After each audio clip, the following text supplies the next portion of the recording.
Hi, my name is Patty Panam, and I will be describing the process of mitosis and meiosis. In mitosis, you start with a diploid cell. A diploid cell has 46 chromosomes and 46 chromatids. The diploid cell goes through interphase. In the G1 phase, the cell grows in mass. In the S phase, DNA is synthesized and replicated, making 2 copies of every strand. In the G2 phase, more cell growth happens and centrosomes, which are regulators, duplicate too. Then the cell moves into the first phase of mitosis, the prophase. Here, the strands of DNA condense into chromosomes. While the chromosomes form, the nuclear envelope surrounding them disintegrates. The centrosomes, which were duplicated in interphase, head to the opposite side of the cell, leaving a trail of microtubules behind. You end prophase with 96 chromatids, 46 of which are sister chromatids and connected by a centromere to make 46 chromosomes. Surrounding them are microtubules waiting to connect to the kinetochore of the chromosomes. Then The cell moves on to the next phase, metaphase. In metaphase, the chromosomes are attached to the microtubules through their kinetochore and centromere. Chromosomes are moved around with motor proteins on each side of the centromere, a specific one being called diene. With the help of the motor proteins, chromosomes are lined up right down the middle of the cell, marking the end of metaphase. After the metaphase comes anaphase.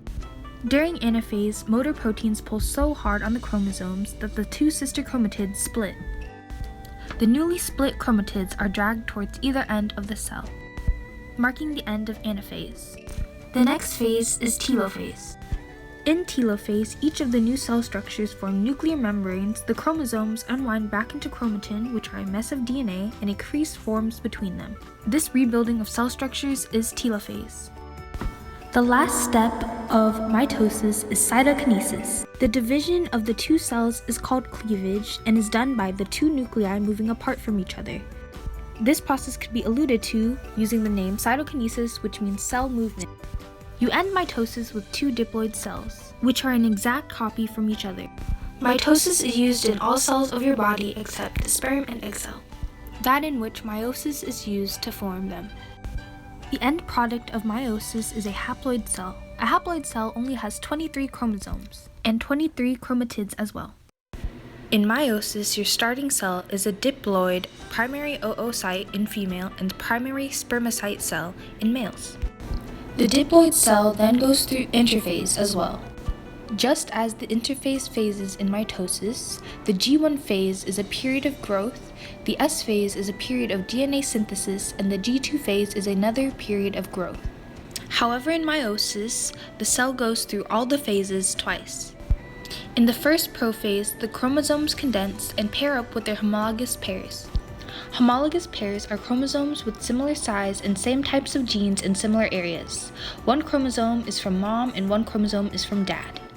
The homologous pairs go through a stage of crossing over and homologous recombination. This is a way of saying they transfer and exchange genetic information to create a varied gene sequence.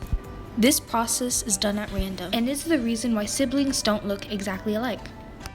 Similar to the prophase in mitosis, the nuclear envelope dissolves. The centrosomes inside are released and go to the opposite side of the cell. Microtubules are released in this process as well. The next phase is metaphase 1. Similar to the metaphase in mitosis, the chromosomes line up, but instead of individuals, they are lining up as homologous pairs. This, like in mitosis, is done by the microtubules being attached to the center of the chromosome pairs, as well as the motor proteins such as diene playing tug-of-war until they are directly in the middle of the cell. The homologous pairs being in the middle mark the end of metaphase 1. In anaphase 1, motor proteins and microtubules pull homologous pairs apart, meaning 1 chromosome consisting of 2 chromatids are pulled to opposite ends of the cell. The next phase is telophase 1. Just like the other telophases, a nuclear membrane begins to reconstruct on both sides of the cell, as well as a crease form in the middle. Then begins the first cytokinesis 1. In cytokinesis 1, the cell splits into 2 diploid cells, both containing different genetic information. The 2 cells contain 23 chromosomes and 46 chromatids. The next phase is prophase 2. In prophase 2, the nuclear envelope dissolves and the centrosomes are once again released. The microtubules follow in suit. The next phase is metaphase 2. In metaphase 2, the chromosomes are lined up in a single file line down the middle of the cell. This is done using the microtubules, which are attached to the chromosomes at the center, as well as motor proteins such as dynein. The next phase is anaphase 2. In this phase, the motor proteins pull apart the chromosomes, meaning the sister chromatids are pulled apart. The chromatids are pulled to opposite sides of the cell. The next phase is telophase 2. In telophase 2, the nuclear membrane on either side of the cell begins to reform. At this time, chromosomes unwind too, into becoming chromatin, which are unwinded DNA. The last step of meiosis is cytokinesis 2. In cytokinesis 2, both cells split into two different cells, meaning with one starting cell, through meiosis you end up with 4 different cells. These cells contain 23 chromosomes, which are made up of 23 chromatids. These cells vary in genetic information. The difference between the sperm and the egg cell made in meiosis. If sperm are being made, all 4 cells are the same size but have different genetic information. 2 of these cells would be for making girls and 2 of these cells would be for making guys. Through the egg-making process, only 1 egg is made. The other 3 cells turn into polar bodies, which are useless to them.